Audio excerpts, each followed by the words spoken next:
rather than dive into the gospel text that we have just heard, I am going to focus our attention this morning on the lesson from Genesis.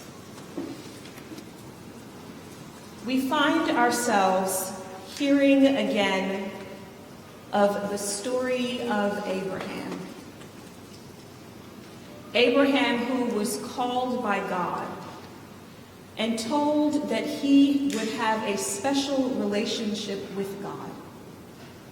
And he was promised an heir, and he was promised that his descendants would be numerous. In today's narrative, we find Abram, and he is sitting at the entrance of his tent near the oaks of Mamre. Those great trees in some way symbolize the life of Abraham. As stately as they are, Abraham in his own right has status. He is a man who has acquired great wealth. And as the narrative unfolds, we see what he does with it. We are told that this man who has been blessed with livestock and with household staff, with the very best that life has to offer, he sees these three guests, these three strangers. They come up to the grand man at the grand tree. And as the narrative unfolds, we are told that he lavishes hospitality on them. He offers to wash their feet and to have bread brought for them, to give them an opportunity to rest. But he goes above and beyond. He tells his wife Sarah to very quickly prepare cakes. Don't give them the leftovers. Give them the choice flour, the very best that we have to offer. And he goes and he gets a calf and has it slaughtered and prepared. Now, it is important to understand just how much he is lavishing on these strangers. This calf was indicative of his wealth. It was a symbol of his wealth.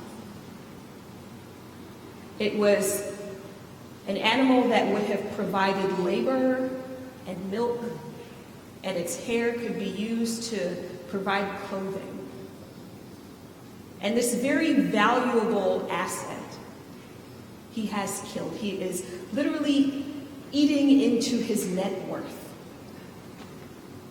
All of this to take care of these three strangers. They experience a feast. They dine well. They are so well cared for. If you have ever extended hospitality, however, you know that in your home, wherever you live, there are always spaces that your house guest never sees. And so that's what happens in today's text. We begin with a view of the outside. But we better understand today's narrative if we pay attention to what's happening on the inside.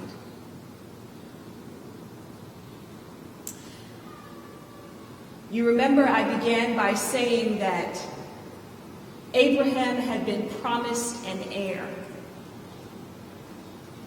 And year after year, time would pass,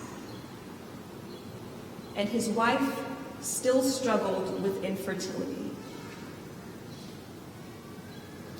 All of those milestones kept passing. All of the birthdays she had hoped to celebrate kept passing. God promised, and you can imagine the excitement of Abraham and Sarah preparing their tent. Imagining as they traveled the clothes that their little one would wear. You can just imagine that when they traveled and they saw little trinkets, they thought of their child playing with them. You can imagine that as Abraham and Sarah looked at the great oaks of Mamre, they thought about their child climbing up that tree. But year after year, time was passing, and there was no child. There was no fulfillment of the promise.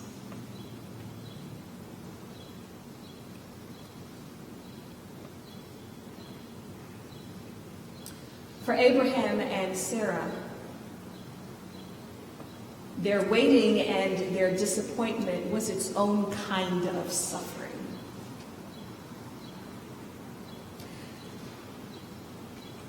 And so what happens is that Abraham and Sarah decide that they are going to help God along.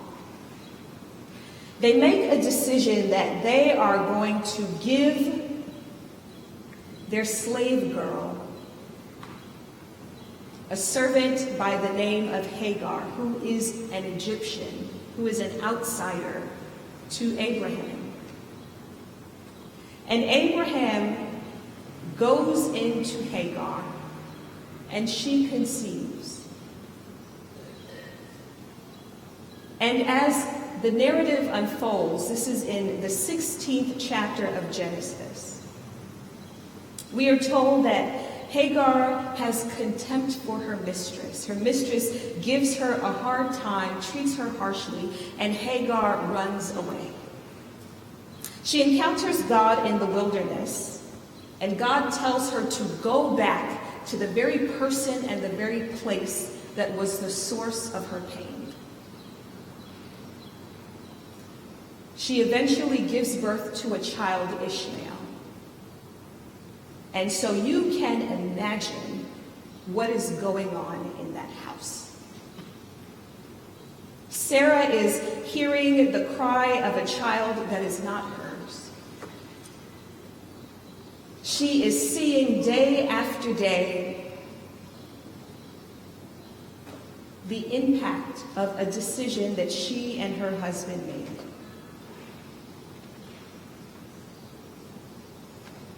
But it happens that God keeps showing up and reminding Abraham of the promise. All of those things that they had hoped to experience with their child, the one that God had promised, they don't see it for themselves, but they see all of those things happening for the slave girl and for her child. You can imagine the chaos, the dysfunction, the confusion, the tension that is underneath that tent. You can imagine Ishmael understanding that the mistress of his mother resents him, and he may not fully understand why. And Sarah resents her husband, and her husband resents her, and Hagar, the slave girl, resents the both of them. All of that tension underneath the tent.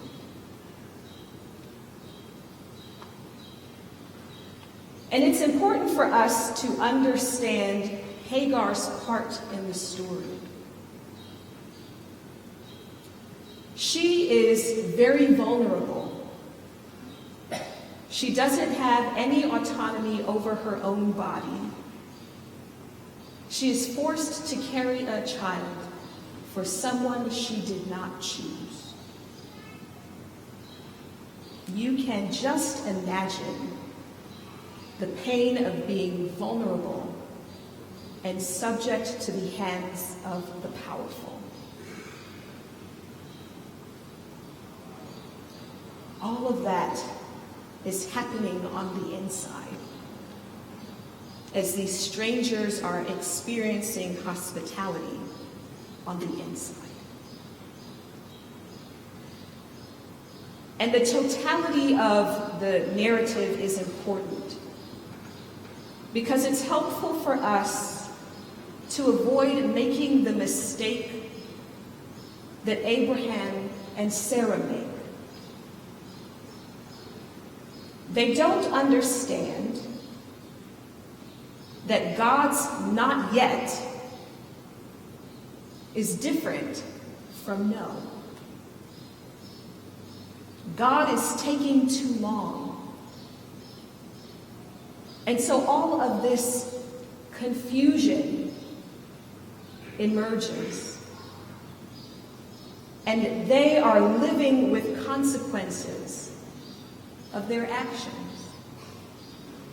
The narrative tells us that in time, Sarah does give birth to a child. And so this next generation sees two young men living in turmoil and chaos that is not of their choosing. They are living in the pain of a story that they did not create. They are the consequences of decisions they did not make. All of that tension is underneath the tent. I found myself thinking about the tent that is these United States of America. I found myself thinking about the words that have shaped how many of us see America.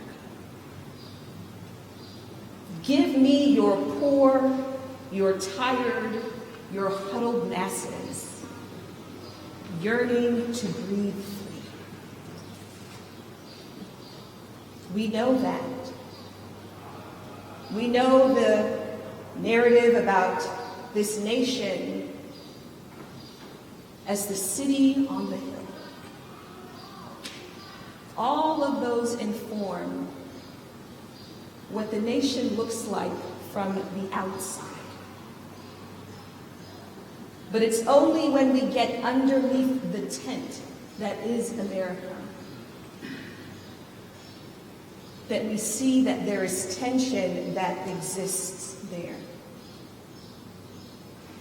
Questions about who belongs underneath this tent? Whose body is worth being protected? Whose future is valued? Who is welcome under America's tent?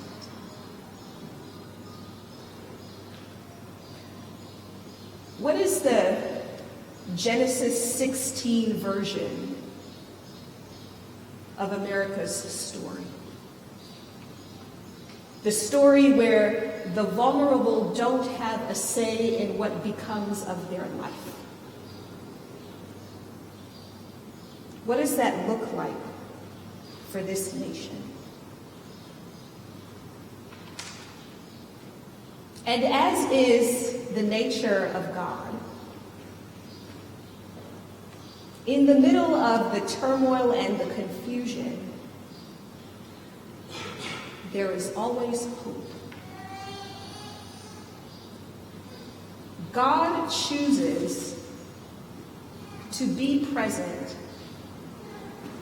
to the family that is marked by chaos. God chooses to show up for them in all of their mess and imperfection. God has chosen them. And I hope that as we reflect on today's narrative, that we recognize that when God speaks, the answer is not always no. And it's important for us to distinguish between not yet and no. For 24 years, Abraham and Sarah waited for the promise to be fulfilled. For 24 years, they experienced a little bit of hope and then the disappointment watching time pass. For 24 years, the promise, it's on the way, it's on the way. And for 24 years, they waited. The text gives us some insight into the character of Abraham. We're told of his hospitality, but he is somebody who moves with immediacy. He tells Sarah, quickly, get the cakes ready. Quickly prepare the calf. Everything happens so rapidly. And it's important for us to remember that there is a difference between our time and God's time. And the best thing that we can do is to be faithful as we wait on God. To trust in the promises of God. Even though we can't see how God is moving, we trust in the slow work of God. Today's narrative centers on the question, is anything too wonderful for God? Is there anything that God cannot do?